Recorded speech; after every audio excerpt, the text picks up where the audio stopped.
నమామి భగవత్పాద శంకరం లోకశంకరం యోనిత్యమచ్యుత పదాంబుజ యుగ్మరుక్మ వ్యామోహత స్థితరాణి తృణాయమేనే అస్మద్ గురోర్భగవతోస్య దయక సింధో రామానుజ శరణౌ శరణం ప్రపజ్జే. ఈరోజు పవిత్రమైన దినం.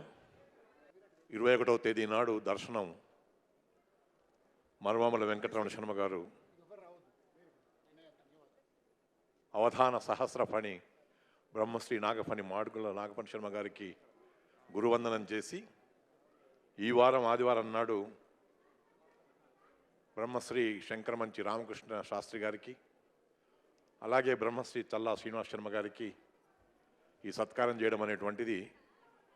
ఆస్తికులకి, ఆధ్యాత్మికవేత్తలకందరికీ, దైవభక్తి గల వారికి, గురుభక్తి గల వారికి, బ్రాహ్మణుల పట్ల సద్భావం కలిగిన వాళ్ళకందరికీ కూడా ఒక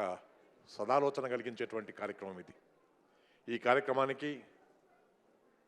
పూర్వ గవర్నర్గా పనిచేసినటువంటి గౌరవనీయులు శ్రీ బండారు దత్తాత్రేయ గారు, అలాగే హైకోర్టు న్యాయమూర్తిగా ఉన్నటువంటి శ్రీ రాజేశ్వరరావు గారు, ఇలాంటి పెద్దలతో పాటు వేదికంతా కూడా ఇంత శోభాయమానంగా ఉండి మీ అందరి సమక్షంలో శంకరమంచి రామకృష్ణ గారికి, చల్లా శ్రీనివాస్ శర్మ గారికి జరుగుతున్నటువంటి ఈ సత్కార కార్యక్రమం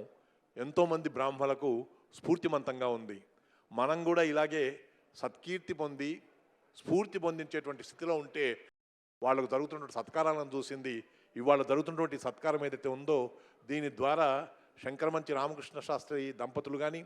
చల్లా శ్రీనివాస్ శర్మ దంపతులు కానీ మరో 20 ఏళ్ల పాటు దీని స్ఫూర్తితో మరింత ఆధ్యాత్మికవేత్తలుగా పరిణమించాలని చెప్పని ఆ భగవంతుని ప్రార్థిస్తూ వారికి ఇరువురికి కూడా శుభాకాంక్షలు తెలుపుతూ సెలవు.